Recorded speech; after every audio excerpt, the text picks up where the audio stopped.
بسم الله الرحمن الرحيم. الحمد لله والصلاة والسلام على رسول الله وعلى آله وصحبه ومن والاه. Imam Muslim collected in his Sahih on authority of Thawban radiyallahu ta'ala anhu. Thawban was one of the companions of the Prophet ﷺ who used to love to serve him alayhi salatu wasalam. He would run errands for him, and there's so many other companions that used to do that.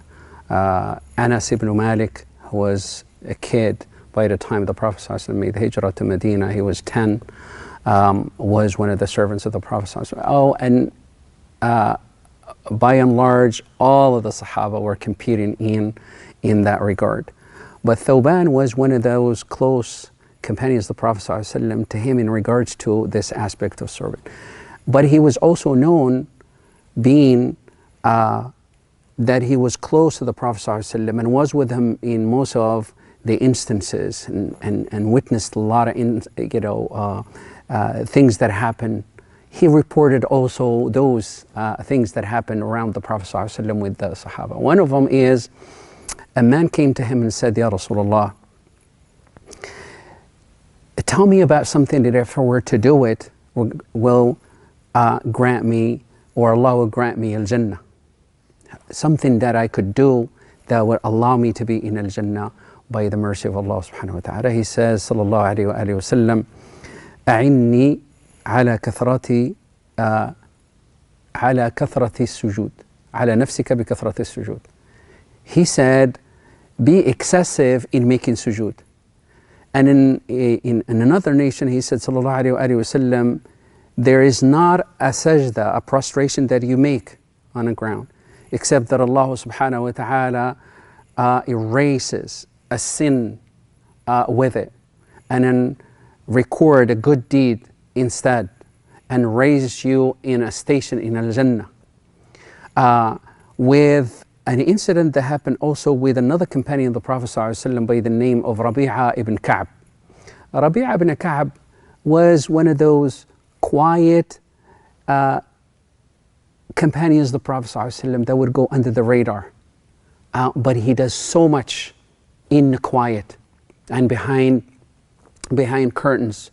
He would serve the Prophet ﷺ and be there for him every time he needs him, and especially when it comes to providing him with water to do wudu all the time. One time when he got wudu to the Prophet ﷺ, water to make wudu, and that is ablution for prayer, he ﷺ looked at him and he says, Ya Rabi'a, ask me something that I can do for you as a favor back. You always around to help me. Every time I need something, you run and do it. And you run my errands, you do everything. And he said, Rabi'a said to the Prophet ﷺ, Ya Rasulullah, I want your companionship in al-Jannah. أريد مرافقتك في الجنة. He says, the Prophet ﷺ said, is there anything else other than this one? He says, that's it, Ya Rasulullah. I'm not interested in anything else but this one.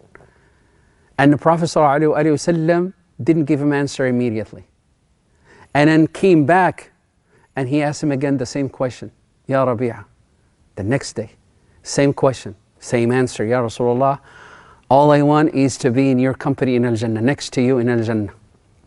The Prophet ﷺ didn't give him the answer. Following day, the same question, same answer. Then the Prophet ﷺ told him, help me by making excessive sujood for yourself. With sujood meaning, when Allah subhanahu wa ta'ala, at the end of Surah Al-Furqan, He gave a description of what He called His own servants, وَعِبَادُ الرَّحْمَنِ.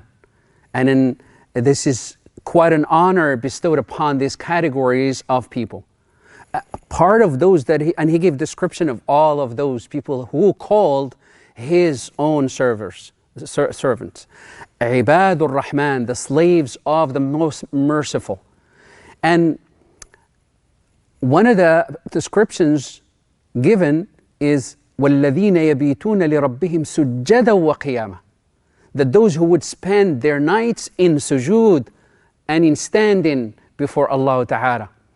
This is one of those So whenever we say sujood, it's not necessarily just the prostration in of itself, but it is a reference to the prayer at large. The Prophet ﷺ was also directed by Allah to one of the mediums that would draw him close to Allah, meaning the distance between you and Allah Ta'ala, only Allah, the physical distance between us and Allah. Only Allah knows what that distance is. But Allah Ta'ala says, فَاسْجُدْ وَاقْتَرِبْ. You wanted to access and you wanted to literally make that distance between you and I shrink, meaning between you and Allah shrink, go into sujood. Pray. And Allah, the Prophet ﷺ says, the closest a person is ever to Allah, physically and spiritually, is when he is in a position of sujood. Some of the scholars made beautiful observation in that regard, and they said the reason why, subhanallah, the person is the closest, you are in the prayer, and there are so many positions in the prayer, هذه هيئات. You have the standing position, then you have ruku' position, the sitting position, and you have the prostration position. There are four, and these are called the physical pillars of the prayer. هذه الأركان البدنية للصلاة. These are the four pillars, and being that the best of them is the sujood, they said is because, subhanallah, all the limbs of the body are involved in sujood. In ruku', you don't have the forehead down involved. You have other limbs, but not your forehead.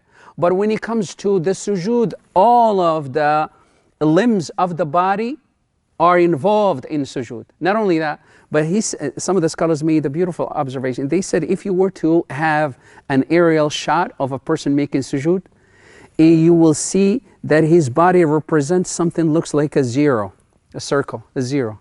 And a zero means what? Nothing. That's what it means. It means nothing. In it, what a person in sujood is saying physically, that is, I am, oh Allah, nothing. The complete submission to Allah Ta'ala, the complete humility before Allah, and the complete need, show of need before Allah Ta'ala in that position. So you look like zero in that position. This is why Allah subhanahu wa ta'ala in that regard is rewarding you the best, and you are the closest to Allah. In other words, what? The more humility we show, the closer we are to Allah. The more submission we show, the closer we are to Allah subhanahu wa ta'ala.